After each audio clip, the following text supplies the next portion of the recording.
Gerçekleştir hayalinin bugünkü konuğu, işletmesinde kullandığı cihazları kendi üretmeye başlayan girişimci Başak Koç.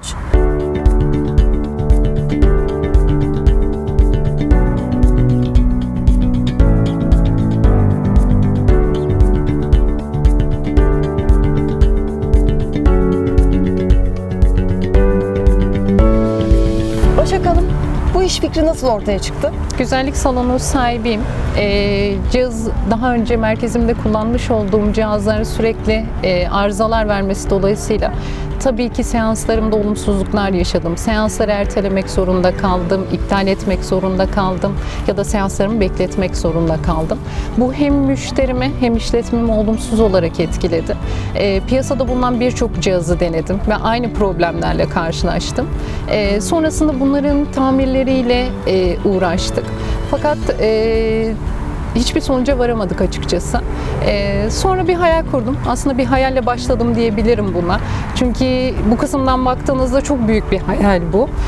Neden dedim Türkiye'de böyle bir cihaz üretilmesin? Hataların olmadığı, arızaların yaşanmadığı ya da yaşanacak arızaların hemen çözüme ulaşacağı bir cihazı Türkiye'de neden üretemeyelim diye başladım bu hikayeye. Aslında hikayem tamamen böyle bir hayalle başlayıp başarıyla sonuçlandı diyebilirim.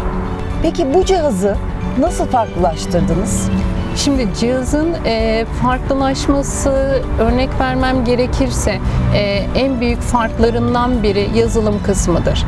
Maalesef ki Türkiye'de yazılım konusunda çok büyük eksiklikler var. Birçok yazılımın yurt dışından getirilmesi standart yazılım kullanmasını sağlıyor. Bizim cihazımızın yazılımı tamamen kendimize ait olup dolayısıyla içeriğini çeşitlendirdiğimiz ve birçok özellik eklediğimiz bir cihazdır.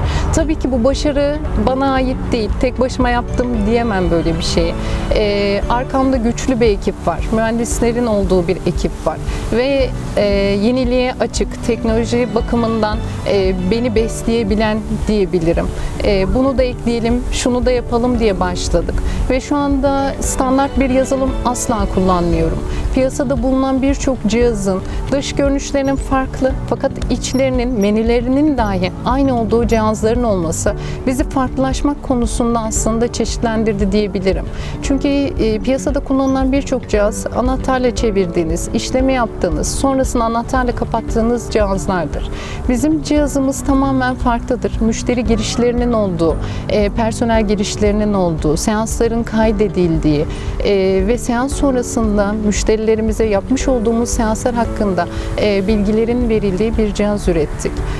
Bunun haricinde satmış olduğumuz cihazlarda da yine yazılım konusunda herhangi bir sıkıntı çıktığı zaman cihazın bulunduğu yere gitmeye gerek kalmadan ya da cihazı kendi bünyemize getirmeye gerek kalmadan uzaktan bağlanarak güncellemelerini ve teknik bakımlarını yapabildiğimiz bir cihazdır.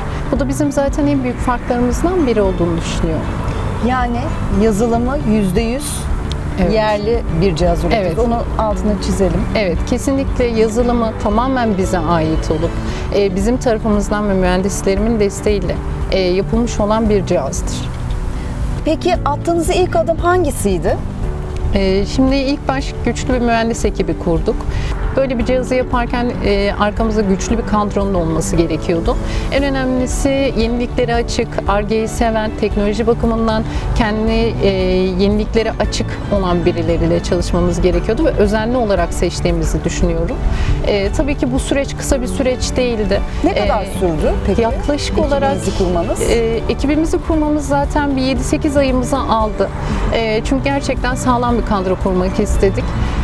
Tabii ki cihazın bu test aşamaları, kurulum aşaması, bunun üzerinde Ar-Ge çalışmalarımız derken 3 yılımızı aldı Evolis Bursazer cihazını üretme aşamasına geçmemiz. Testlerinden başarı elde ettikten sonra zaten hem kendi salonumuzda kullanmaya başladık, sonra da satışlarına başladık cihazımızın. Size ilk satış geldiği andaki duygunuzu soracağım. Şimdi bunun bir tarifi yok açıkçası. Hani ben size ne söylesem böyle çok yavan kalır. Çünkü süreç çok uzun. Böyle bir süreçte bu ekibi kurmak, bu ekibin heyecanı, çünkü çok heyecanlı bir ekiple çalıştım. Yeri geldi benden daha heyecanlılardı. Bir özellik eklediğimizde, bunu başarıya götürdüğümüzde hepimizin hani evet biz bunu başardık deyip testlerden de başarılı olarak geçtiğimizde tabii ki bu bizi çok gururlandırdı. İlk siparişi aldığımızda özellikle mühendislerimin gözündeki o gurur beni daha güçlendirdi diyebilirim. Bu cihaz üretimini iyi ki yaptım dediğim noktadaydım. Sonra cihazı teslim ettiğimizde cihazımızı alan salonun bize geri dönüşleri, memnun kalması, sonrasında salonuna tekrar cihazımızdan talep etmesi, tabii ki bu bizim gururumuzdu. Başarı elde ettiğimizi gördük. İyi ki dediğimiz noktadayız. Cihazınıza güveniyor musunuz? Kesinlikle cihazımıza güveniyoruz. Evosi Buzdezer'in arkasındayız. Baktığınız zaman standartlar bakımından yüksek bir cihaz ürettiğimizi düşünüyoruz. Tüm belgelerine sahip olan bir cihaza sahibiz. Dolayısıyla artık yurt dışına yavaş yavaş açılmayı planlıyoruz. Bunun için de çalışmalarımız şu an başladı. Sizin eğitiminiz nedir? Tüm eğitimlerimi Eskişehir'de aldım. Üniversite mezunuyum, sosyoloji mezunuyum Anadolu Üniversitesi. Fakat bu mesleğe ilgim vardı sürekli ve bunun üzerine eğitimlerimi tamamladım. Sonra kendi güzellik salonumu açtım. Sonrasında da üretim aşamasına geçtim. Siz bu cihazı bildiğim kadarıyla hiçbir teşvik veya destek almadan ürettiniz. Evet.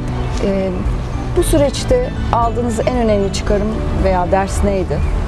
Şimdi bu süreçte hiç destek almadan bir cihazı üretmek tabii ki maddi bakımdan baktığınızda zorlu bir süreçti.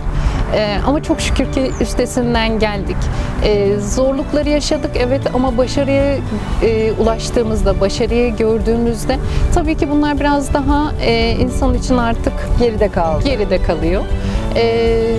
Dolayısıyla çıkardığım en büyük ders insanın hedeflerine yılmadan çabalayarak ulaşması ve asla pes etmemesi benim çıkardığım en büyük ders diyebilirim.